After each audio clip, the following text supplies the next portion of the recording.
ይኸውልህ ማቴ አሁን ላስረዳክ። ይሄ ኮሪደር ነው። ይሄ ኮሪደር ነው። ይሄ ኮሪደር ወደ ውጭ የሚያወጣ ነው። ወደዚህ ወደ ህፃናቶች ክላስ ይወስዳል፣ ወደ መኝታም ይወስዳል። ይኸውልህ ህፃናቶች ክላስ ሲወስድ ይሄ የልጆች ክላስ ምናምን የምንለው ነው። እሱ በኋላ የሚደረገው ይደረጋል። ይሄ እንደዚህ ተሻግራ ይሄ መኝታ መግቢያ ነው። ይሄኛው መኝታ መግቢያ ነው። ከዚህ ከመኝታ ወጥቶ ሲፈልጉ እዚህ ይሄ ሳሎን ነው። ሳሎን መግቢያ ነው ይሄ ማለት ነው። በዚህ ይሄ ኮሪደር ብቻ ሁሉንም ይመግባል ማለት ነው። አንደኛ የህፃናቶች ክላስ ይገባል፣ እዚህ መኝታ ይገባል፣ እዚህ ሳሎን መግባት ይቻላል። በተጨማሪ ይሄው ከፊት ለፊት አለው በዚህኛው ያለው ማለት ነው የእንግዳ ክላስ ነው ያለው። ይሄ እንግዳ ክላስ ያለንበት እዚህ ጋር ነው።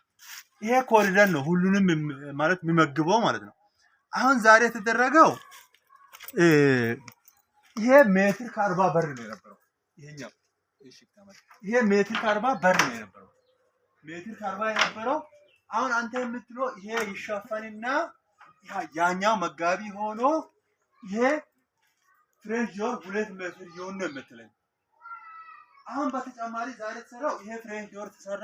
ሁለተኛ ደግሞ ይሄው ሳሎኑ እንዳይጨልም ተብሎ ማለት ነው እዚህ ጋር መስኮት ሰርተናል። ይሄው አንተ ይሄ በመንገድ በኩል ነው ይሄ መስታወት ተሰራው ማለት ነው። ይሄንን አንተ እንዴት እስቲ ያንተን ሐሳብ እስቲ አንዴ ንገረኝና ማስተካከል ያለበት ነገር ይስተካከላል ነው የምልህ።